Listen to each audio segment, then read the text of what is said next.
इस तरह जिद करोगी तो मुझसे बुरा कोई नहीं होगा। यानी यही तुम्हारा धंधा है ना? अरे वाह, इस तरह चिढ़ रही हो जैसे तुम्हें खुशी ही ना मिली हो। नहीं, ऐसी खुशी नहीं चाहिए मुझे। बड़ी आई है माता। बकवास बंद करो। यहाँ मेरा आदेश चलता है। मेरी बात मानकर चलने में ही तेरी भलाई है, समझी? नहीं, मैं तुम्हारी पोल खोल दूंगी। तू औरत नहीं, औरत के नाम पर कलंक है। क्या कह रही थी? मेरी पोल खोलेगी तू? मेरी? हाँ हाँ। लेकिन तू यहाँ से जिंदा बचकर जाएगी तब ना। इसकी विदाई का इंतजाम करके इसे परलोक भेज दो। मुझे सबक सिखाने जा रही है।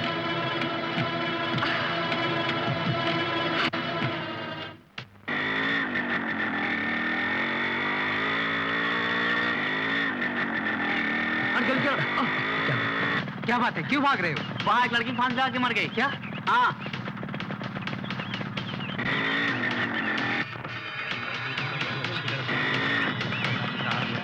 पुलिस को घर नहीं, पुलिस को खबर कर दिया है, पता नहीं पुलिस भी क्या आती है, पुलिस को खबर कर पुलिस आ गया।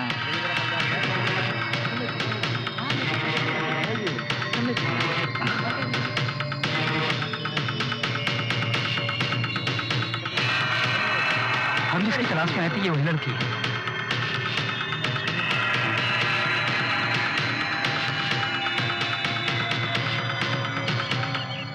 अमीना की मौत से गांव वालों को हम पर कोई शक तो नहीं होगा ना?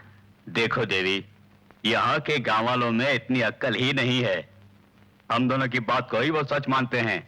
आप तो जानती हैं कि आपके बलबूते पर ही मेरी जिंदगी चल रही है। मेरी बात सुनो, हिम्मत से रहो और जो जी में आया करो। मैं हूं ना यहाँ। इस शांतिवन गांव में हमारे खिलाफ कोई नहीं बोलने वाला है। बस यही काफी है मेरे लिए। ठीक है, मैं चलता हूँ। हाँ। हाँ। अरे यार, एक बात बताना भूल ही गया मैं। क्या है? कैसी बात?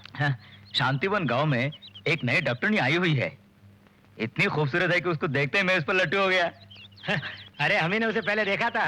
अरे यार, डॉक्टरनी के घर में एक नई चिड़िया आई है। इस तरह बात करके मेरा जारबंद मत ढीला करो यार। अरे यार, ये तो फंडा मारता है। अभी सही तेरी यह हालत है, अगर वो सामने आ गई तो क्या करेगा?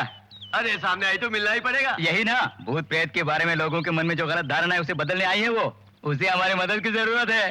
क्यों ना हम खुद ही उसके घर को चलते हैं? जल्दबाजी क्यों? काफी समय है हमारे पास। इत्मीनान से आगे बढ़ेंगे हम। अरे मुझसे रहा नहीं जा रहा है। अरे ये जल्दबाजी में मारा जाएगा भाई। ओए नजर मत लगा। देखो, चिड़िया को दाने डालोगे तो चुभने आएगी, फिर धर के दबोच लो। हाँ, क्या बात कही है तूने। अब मैं हाथ पे हाथ धर के नहीं बैठूंगा। ये ऐसे क्यों बक रहा है? भाई, हमें अपने घर आने की दावत उसी ने दी थी। अम्बे जगदम्बे, इस बालिका पर अगर किसी भूत प्रेत की बाधा हो तो मुझे बता दे।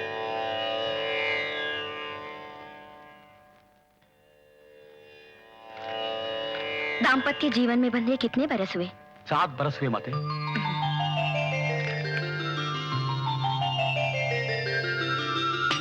समझ रही हूँ। माँ की इतनी कृपा है मुझ पे कि मैं इसे माँ बनने का उपाय बता सकूं। इसमें मुझे दोष दिखाई दे रहा है।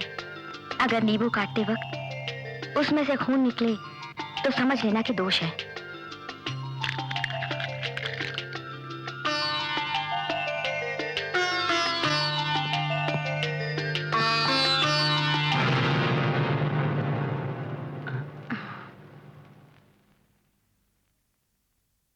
चिंता मत करो, वैसे इसका परिहार भी है। तुम्हें 2 दिन यहाँ मेरे साथ रहना होगा। रात में पूजा और हवन वगैरह भी करना होगा। आपकी शरण में आया हूँ, किसी न किसी तरह इसे दोष मुक्त कराइए। नमस्ते। क्या बात है? यह है मेरा बेटा मधु। एक रात ये बुरा सपना देखकर घबरा गया था। उस हादसे के बाद इसकी मानसिक हालत ठीक नहीं है। बुखार आता है क्या? हाँ, सारा बदन जलने लगता है। तुम वहां जाके लेट जाओ।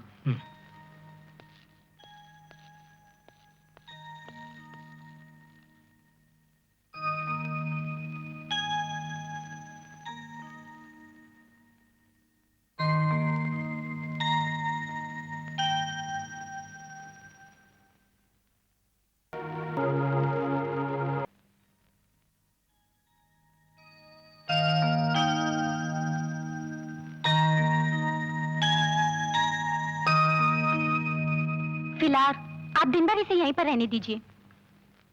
शाम को फिर से जांच करके मैं भेज दूंगी। ठीक है।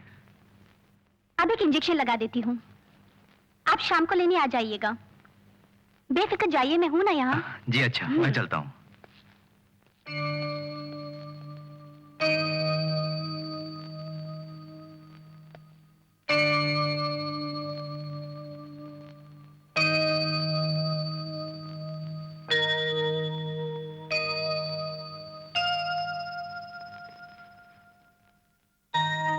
देवी माँ के दर्शन कर लेते हैं। मैं नहीं आता, तू जा यार। अरे चलना यार।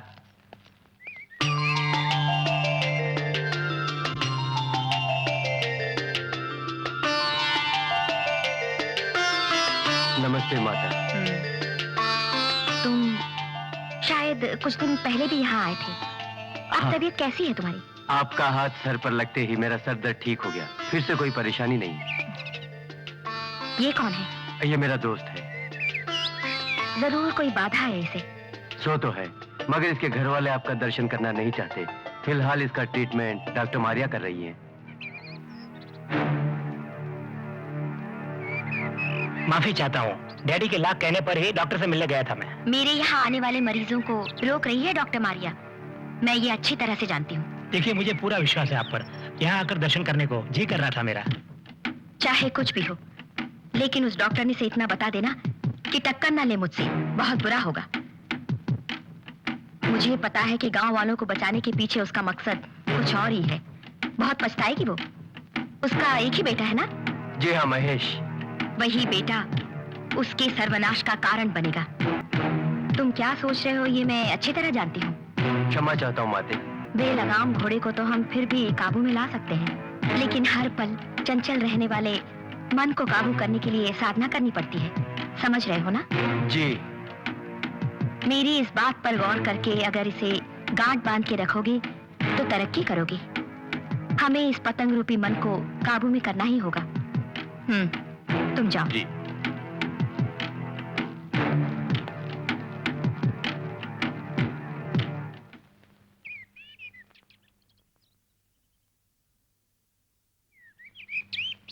आओ बेटी, इस देवी माँ के आश्रम को ढूंढते हुए तुम इतनी दूर चली आई। बहुत खुशी हुई मुझे। मैं भी कई दिनों से आपसे मिलने के लिए सोच रही थी और आज मौका मिल गया। देखो बेटी, तुम्हारे मन की बात अपने ज्ञान के पर्दे पर देख रही हूँ। तुम जैसी पढ़ी लिखी डॉक्टर के लिए इस आश्रम का द्वार हमेशा खुला है। देखिए देवी माँ, मैं यहाँ आपके आश्रम में अपनी जन्म कुंडली देखने नहीं आई। मैं आपको सावधान करने के लिए आई हूँ। ओहो, तुम्हारे मन में जो भी शंकाएं हैं, उन सभी शंकाओं का इस देवी माता के पास निवारण है बालिके। निवारण की बात छोड़िए माते, मुझे घुमा फिरा कर बात करने की आदत नहीं है। मैं जो बोलना चाहती हूँ मैं बोल देती हूँ। बोलो बालिके। सुनने में आया है कि आपके आश्रम में जो प्रसाद बांटा जाता है उसमें नशीले पदार्थ होते हैं। बालिके, वो कौन है जिसने इस तरह की अफवाह उड़ा के तुम्हें मेरे खिलाफ कर दिया? इस आश्रम के प्रसाद के सेवन से इस गांव के बहुत से लोग अपना मानसिक संतुलन भी खो बैठे हैं। और सिर्फ यही नहीं, उनकी नजरें भी काफी कमजोर हो गई हैं। बालिके, ये आश्रम और यहाँ के लोगों में आत्मिक चैतन्य कूट कूट के भरा है। मुझसे जलने वाले लोग मेरी ख्याति को देखकर मुझे और मेरे आश्रम को किसी न किसी बहाने बदनाम करने की कोशिश में लगे हुए हैं। एक बात तो मैं जान गई, इस आश्रम को किसी खास मकसद से चलाया जा रहा है और एक न एक दिन मैं इसका पर्दाफाश करके रहूंगी। ये गांव आज इस आश्रम की वजह से ही इतना आबाद और प्रसिद्ध है। देखो, डॉक्टर ने इस आश्रम और मेरे खिलाफ कोई भी कदम उठाने से पहले अच्छी तरह सोच लेना, वरना तुम्हें जिंदगी भर पछताना पड़ेगा। फिलहाल तो मैं जा रही हूँ, लेकिन एक दिन आऊंगी मैं ठोस सबूत के साथ।